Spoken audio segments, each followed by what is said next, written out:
एकादशी 2025 आखिर कब है माघ मास की शर्तिला एकादशी? आइए आज उसकी पूजन, मुहूर्त, विधि और कथा के बारे में जानेंगे। शर्तिला एकादशी का व्रत 25 जनवरी को रखा जाएगा। इस दिन भगवान विष्णु की उपासना की जाती है। शर्तिला एकादशी माघ मास की सबसे खास एकादशी मानी जाती है। इस दिन भगवान विष्णु की पूजा में तिल का भोग जरूर लगाना चाहिए।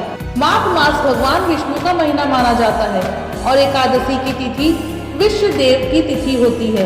श्री हरि की कृपा के साथ सारे देवताओं की कृपा का ये अद्भुत संयोग केवल शर्तिला एकादशी को ही मिलता है। इस दिन दोनों की ही उपासना से मनोकामनाएं पूरी की जा सकती है। इस दिन कुंडली के दुर्योग भी नष्ट किए जा सकते हैं। इस बार शर्तिला एकादशी का व्रत 25 जनवरी शनिवार को रखा जाएगा।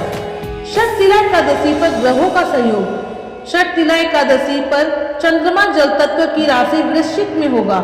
चंद्र और मंगल का संबंध भी बना रहेगा। इस दिन सूर्य उत्तराषाढ़ा नक्षत्र में होगा, जिससे स्नान और दान विशेष लाभकारी होगा। इस बार के स्नान से शनि की समस्याएं कम होगी, साथ ही कुंडली के दुर्योग भी होंगे। शर्तिला एकादशी के शुभ मुहूर्त। माघ मास की कृष्ण पक्ष की एकादशी तिथि को शर्तिला एकादशी का व्रत रखा जाता है। शर्तिला एकादशी की तिथि 24 जनवरी को शाम 7:25 पर शुरू होगी और तिथि का समापन 25 जनवरी को रात 8:31 पर होगा। शर्तिला एकादशी का पारण 26 जनवरी को सुबह 7:12 से लेकर 9:21 तक होगा। शर्तिला एकादशी की विधि। प्रातः काल उठकर भगवान विष्णु की पूजन करें।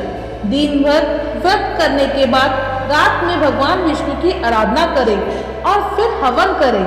अगले दिन द्वादशी तिथि पर प्रातः काल उठकर स्नान करें, फिर साफ सुथरे वस्त्र धारण करें और भगवान विष्णु को भोग लगाएं। अंत में पंडितों को भोजन कराएं, उसके बाद अन्न जल ग्रहण करें। शर्तिला एकादशी की कथा। एक समय की बात है, एक ब्राह्मण की स्त्री अपने पति की मृत्यु के उपरांत अपना सारा वक्त भगवान विष्णु की आराधना में लगा रही थी। एक बार उसने पूरे महीने भगवान विष्णु की उपासना की, परंतु दान पुण्य न करने से उसका सारा पुण्य अधूरा ही रह गया। ऐसा देख लक्ष्मीपति भगवान विष्णु स्वयं उसकी कुटिया में जाकर एक भिक्षुक का वेश धारण कर उसके द्वार पहुँचे और उन्होंने स्त्री से भिक्षा मांगी। तब उसने उस भिक्षुक के हाथ में एक मिट्टी का ढेला थमा दिया। यह देख भगवान विष्णु वहां से अपने वैकुंठ धाम लौट आए। कुछ समय बाद उस स्त्री की मृत्यु हो गई और उसने लोक को सिधारा। लोक में पहुंचने के बाद उसने देखा कि उसकी कुटिया तो खाली है। यह देखकर वो घबराकर भगवान विष्णु के पास पहुंची और कहने लगी, हे प्रभु, मैंने पूरा जीवन आपकी पूजा उपासना की, फिर भी मुझे खाली कुटिया क्यों मिली? तब भगवान विष्णु ने उसे अन्न दान न करने और उनके हाथ में मिट्टी का ढेला देने की बात बताई और कहा कि जब देव कन्या तुमसे मिलने आए तो तुम तभी अपना द्वार खोलना। जब वह तुम्हें शर्तिला एकादशी व्रत की विधि बताए, भगवान विष्णु के बताए अनुसार स्त्री ने ऐसा ही किया।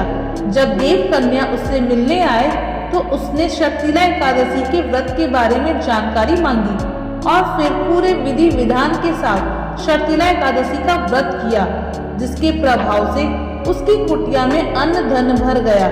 इसलिए ऐसी मान्यता है कि जो भी व्यक्ति शर्तिला एकादशी का व्रत कर तिल और अन्न दान करता है, उसे वैभव और मुक्ति की प्राप्ति होती है। यदि आपको हमारी इस तरह की कहानी पसंद आती है तो हमारे चैनल को सब्सक्राइब करें, वीडियो को लाइक और ज़्यादा से ज़्यादा शेयर करें। शिव की शक्ति एंड ब्लॉग। धन्यवाद।